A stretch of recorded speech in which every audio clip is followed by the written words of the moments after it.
Okay. Well, first of all, thank you very much, Noy. Thank you very much for, It's my pleasure. accepting to come and, talk to us You are very about. brave by having me here. So, what I would like to do is maybe do a brief introduction. I have, send them like your bio, but I would like you to give us like, that introduction yourself. And then, we will have, after introductions, we will work through lunch. And then what I would like you to participate with us in this, first piece is, we're gonna be talking about, customer focus and managing expectations. So basically, what is customer focus for us? How is that we're currently managing expectations and or the challenges that we have, when managing expectations or, being customer focused? One of the things that BASF is really striving to is, how to be more customer centristic. And then so, that I would see it as like kind of a warm-up, conversation.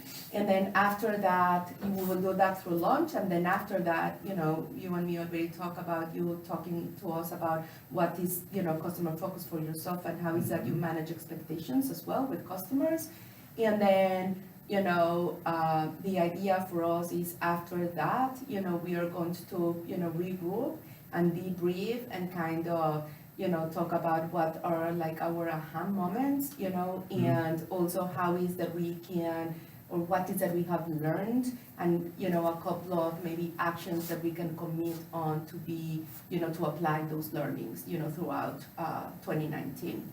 So this is, a very great opportunity for us to have someone from the outside, that has lived the two sides of it. So on one side, you have been already like, the customer, and now that you are like really in a service company, right? Mm-hmm. So like, I think that being customer focused when it comes to selling a product that you can see and feel, it's way different from, giving a service, right? So how is and what is that you do and what is that have made you successful?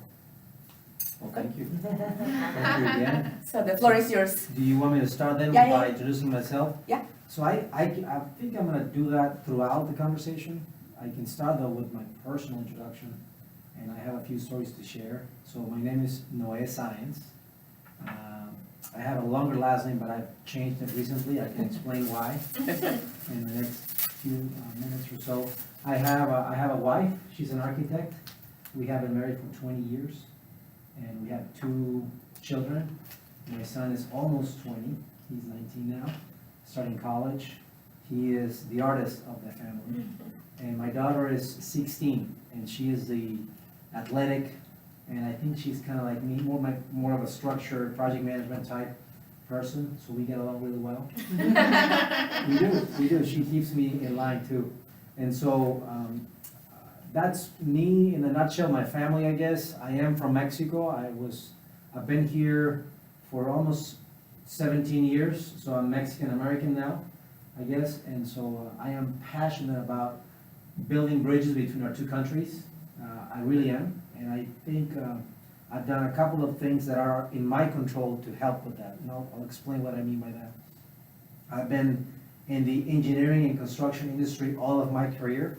I'm an engineer by education, I guess. I'm a civil engineer.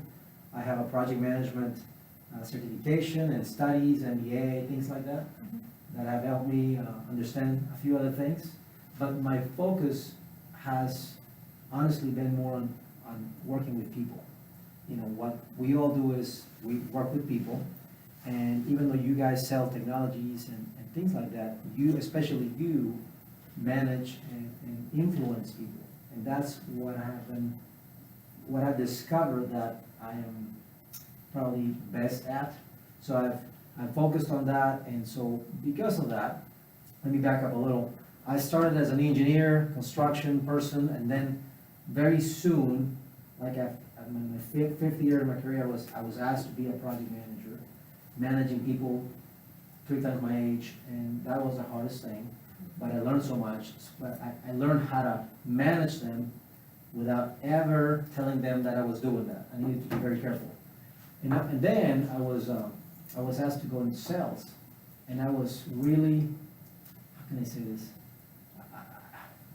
I was like, you want me to go into sales? I'm a project manager, what do you mean? I thought I was good at this, and I didn't like the invitation, to be honest. I took it the wrong way, because I didn't know what selling the invisible meant. Selling services, selling solutions, selling suggestions.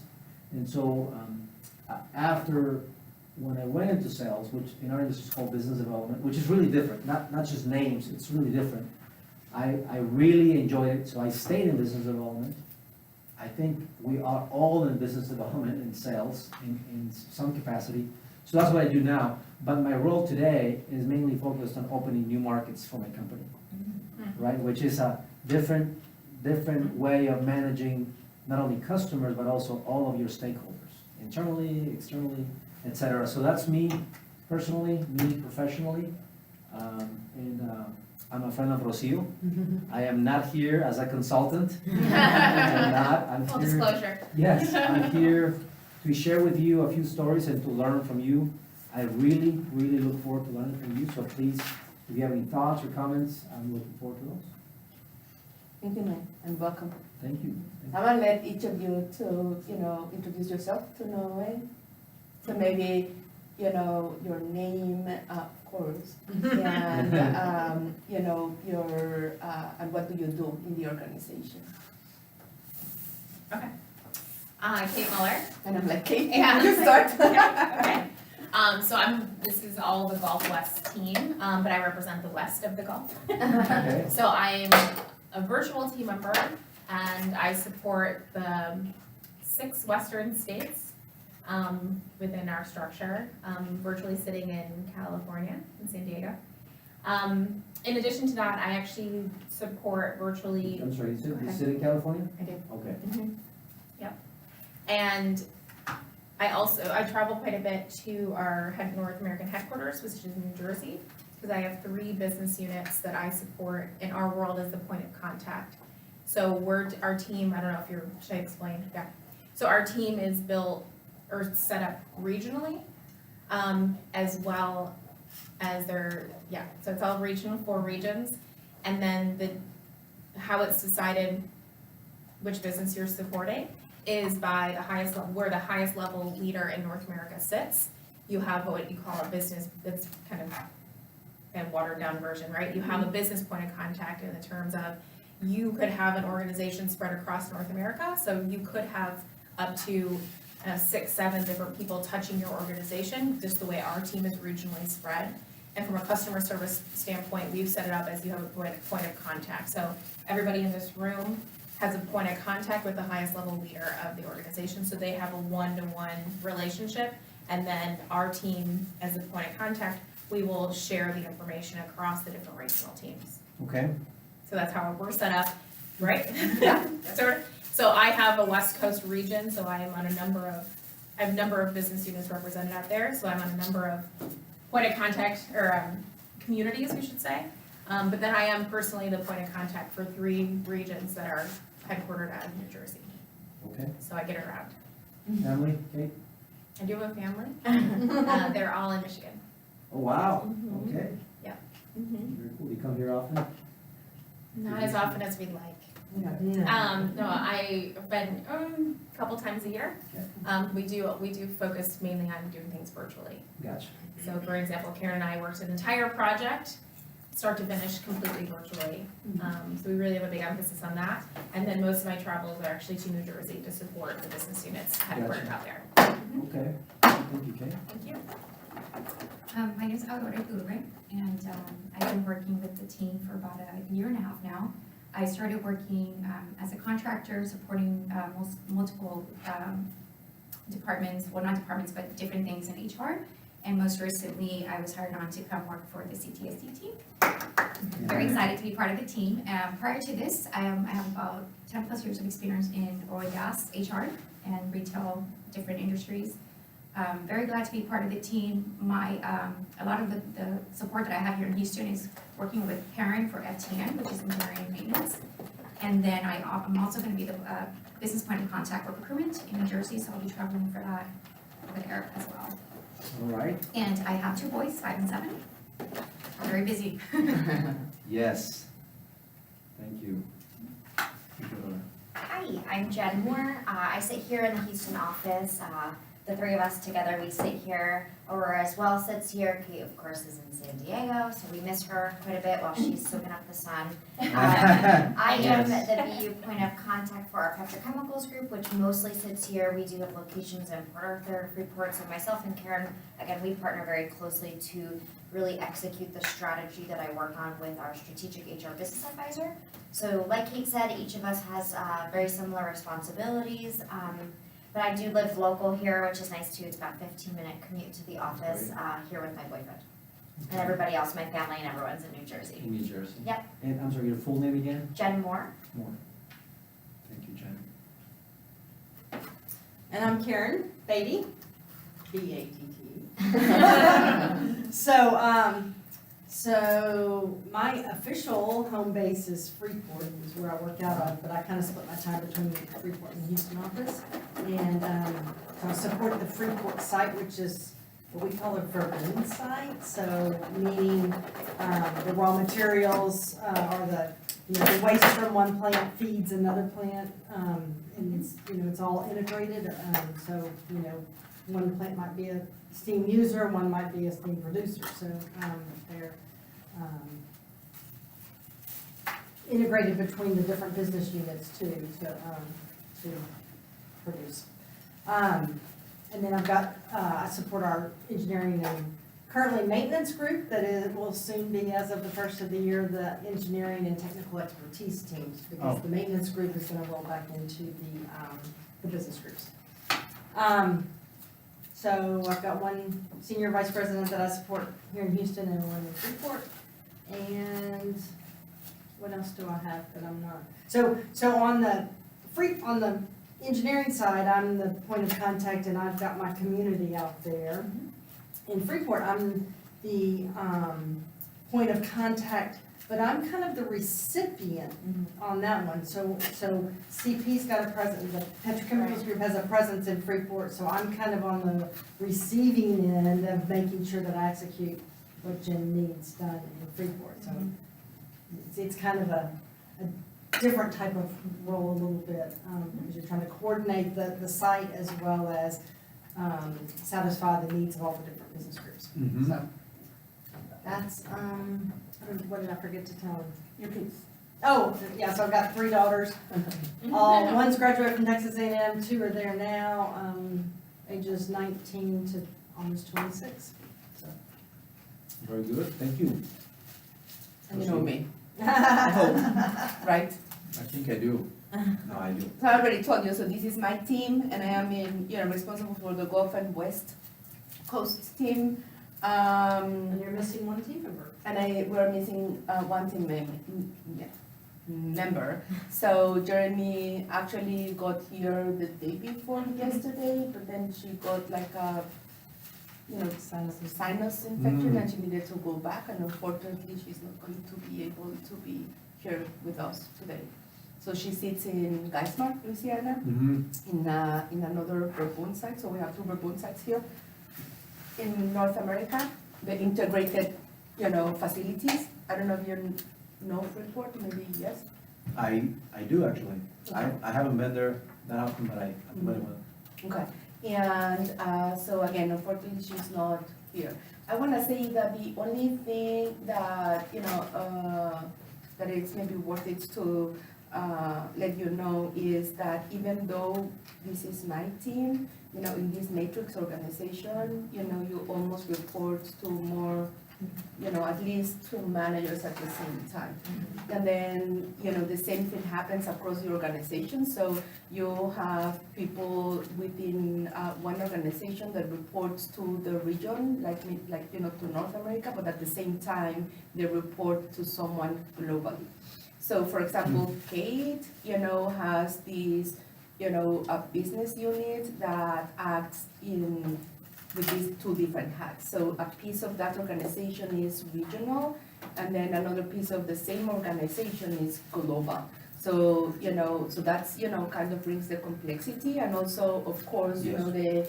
the Bourbon sites, like, you know, where Karen and Jeremy are complex just because, you know, again, with this matrix organization, all the people that report, that are sitting there, you know, the leaders, reports to the site leader, but at the same time, each of them reports to one specific, you know, SVP that does not sit there, but sits elsewhere. And then the Bourbon sites have like up to 13, how many businesses and functions do you have at the site? Up to, like from 10 to 13? It's not that many, It's no. not that many? I think it's less than 10. Okay, I thought that it was, but, you know, like around 10, so it's like, you know, meeting expectations, managing expectations, and then, you know, being customer focused, you know, it's always, you know, a challenge. I can understand. So can I ask, one more question for your introduction? Could you share what's your biggest challenge of your customer, of your main customer? If you were to pick one, which one is it? I'll start with an obvious one. At BASF, our customers are our customers, not our clients. Mhm. So in HR, we don't have a direct interface with the customer, from a direct perspective, zero interaction with the customer. So for me, I sometimes struggle to understand how can I make impact to the customer, and it has to be through an indirect manner, through the strategy, through the culture, helping the teams become high performing, so they're impacting the customer directly. So I would say that's the biggest part, is a lot of times we think about our clients, but our clients are not really our customers. So can you please elaborate a little more on the difference between client and customers, the way you define them?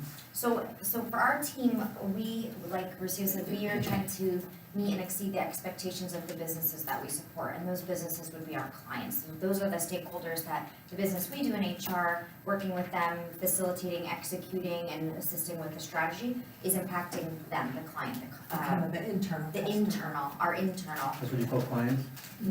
Clients. So Gotcha. in our last town hall, they made it very clear that our internal clients and stakeholders are not our customers. Our customers are our true customers that are bringing in business to BASF. The buyers are your clients? Yes, Gotcha. right, so it could be Procter and Gamble, it Mhm. could be, for example, sometimes it's with chemicals, so we might not have the name, it could be BASF to BASF as well. So I'm really looking and excited to talk about how do we start recognizing the dots on the impact that we actually do make to those external customers. So the way you would define your number one challenge, Jen, is your ability to impact the customer through your client. Yeah, That's exactly. would you define that as your challenge or your client's challenge? I would think that's my challenge. That's your challenge, Mhm. okay. But you were asking what the, The client's challenge, okay. but it's valid, Okay, with the, and it's a good, oh, okay. it was good for me to understand the difference, so thank you, Jen. Now, can you take it to the next level? What would you say is your client's, Yep. before we get to the customer, your client's main challenge? Yeah, From what you've seen. for my group, it's the market. So right now, the groups that we support, so we have we have a cracker industry. And right now, we have one of the most successful crackers in the North American area. And other companies external BASF are now starting to build these crackers. This is petroleum type? Yeah, a petroleum cracker, yep, so that's. That's that cracker, right? No, not like these kind of Red crackers or crackers. crackers, right? Yeah, so that's a really big challenge for us, is the competition as well as the market of where we are, in terms of the products that go into those crackers as well as the products that we sell. Okay. All right. Would you say that's accurate, Karen?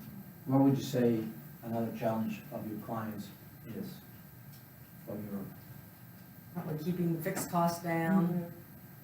Yeah, to keep the fixed costs down. You know, for my engineering group, it's, you know, trying to deliver a higher level of service at a lower cost, you know, so, you know, they're always getting beat up about their hourly allocation using for rate. internal services? Right. And then maybe on the Freeport side, it's gonna be the the business demands of, what the market is doing, because a lot of it's more commodity-based products. So keeping the reliability up, and, just the whole asset utilization.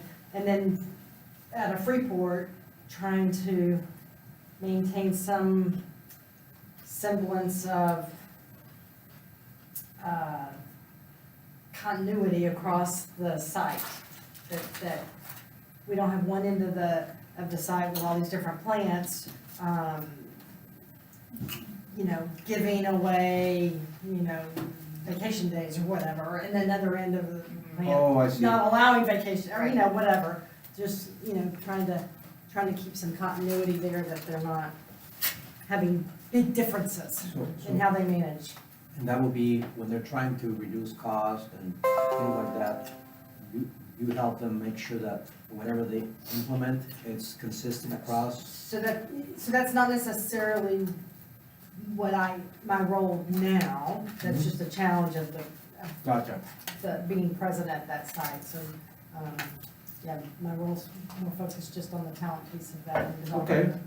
And that's what I'm trying to get to in the next chapter, is how do you guys connect the dots between the challenges and what you do to support them?